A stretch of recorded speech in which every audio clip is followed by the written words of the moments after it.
Brighton, and we all know how much I love Graham Potter, and we all know how much I think that Brighton side is actually very good. Is actually very good despite the losses of Cucurella, which I'll touch on a little bit later because it happened after last week's episode, which was very frustrating. Despite the losses of Cucurella and despite the losses of the loss of Yves Bissouma, I had no doubt in my mind that Brighton will be able to play well because they're just such a well coached team. They're such a well drilled team, and there's just something about them that gives me so much confidence in every single game that they play. Potter has his team playing fantastic football. They played a very weird formation as well. It was almost like a pseudo three at the back type system with Veltman almost pushing on as an overlapping fullback. Trossard on the left hand side, getting very involved. Pascal Gross getting very involved. And what Brighton showed to me was a team that, regardless of personnel, knows what role that they need to play. And some of the best teams in the world and the best teams in sport aren't teams full of superstars. They're superstar teams. And what being a superstar team entails is understanding your role and being able to just complete your role. Because if 11 men or 11 women or 11 players, 5 players in basketball, 18 players in AFL, whoever many players in whatever sport, if they just complete their role, then the team will win. If 11 players do their role to close to 100% ability, they'll win the game. Because that's how it works. So that's a real team mentality that I think Graham Potter has instilled into Brighton and has instilled fantastically. Because we saw, I think a lot of people were like, oh, Cucurella's gone, Bissouma's gone. Like danger signs. But all of a sudden, Trossard steps up, Solly March steps up, Caicedo steps up, like Pascal Gross steps up, McAllister steps up, Veltman steps up. These guys just step up because they know what their role is. And it is a kind of a modern way of playing football now. Because back in the day, it was kind of, obviously we know that direct system, that Route 1 system that was popular 30 years ago. That was more individual based because the goalkeeper needs to pick the ball up, kick it long to the striker, and the striker needs to head the ball down to the other striker who scores. Or the winger needs to cross the ball in for the striker to score.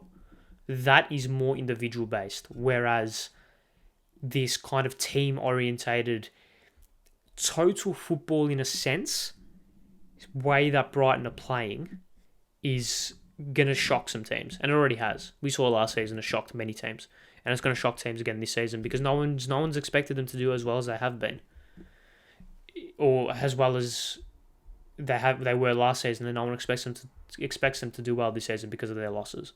But in terms of Bissouma and Cucurella, but we all know that they're very smart in the way that they invest. So I assume they're going to invest the money from Cucurella well. Obviously, we all know the Bissouma money went to Undav and these other strikers. So it'll be interesting to see where the Cucurella money goes. But I just have full faith in Graham Potter and have full faith in that team. People were like, how did Brighton take points against United at Old Trafford? Like, I'll touch on United in a sec, but I was not shocked in the slightest. I knew their quality. I know that they're a very, very well coached football side. They're probably top 5 teams in the league in terms of how well coached they are. They're better coached than Chelsea. They're better coached than United. Maybe they're better coached than Arsenal. I mean, maybe not based on what we saw against Palace, but if it's almost as if you take every player in that Brighton side and increase their overall football ability by 10%, they'll be in the top 4 comfortably. And it's about and we all know how Graham Potter's taken Adam Lallana, right? All full credit to Adam Lallana and Danny Welbeck, these rejects from other clubs, and has turned them into very, very serviceable players, very good players actually. So it just shows his quality as a manager, and Brighton need to do everything they can to keep their hands on him, because if they just get a little bit more investment, that's all they need. Just they don't need to completely revamp the whole thing and spend 150 billion every summer. If they just cherry pick players here and there, I think they've got a good goalkeeper. I think they probably need another defender, another centre half. I think their midfield is incredibly well balanced. I think Trossard and March on either side, Lamptey as well. I think they're more than capable fullbacks, and they've got versatility. They can play in a 3, they can play in a 4. I mean, if Undav hits the ground running, who knows what they can do this season? I know Welbeck played really well, and he kind of bullied Lissandro Martinez in a sense, which shocked me because I backed Lissandro Martinez in ground duels and in aerial duels despite his height. But Welbeck just looked very just clean and composed going forward, picking the right options. And I mean, the first goal for me summed everything up brilliantly. Summed Brighton up brilliantly. You have Trossard on the left hand side, waiting, being patient, and then finding that ball in behind to Welbeck. All intelligence. It was a relatively simple ball. It wasn't a curving ball. It wasn't a 50-yard kind of hoof up there, or like a long ball kind of piercing through 3 defenders. It was just a straight pass into space that was intelligent. The quality, like the difficulty of the pass in itself, like, put it this way, if a player was standing where Welbeck received the ball, that's not a difficult pass.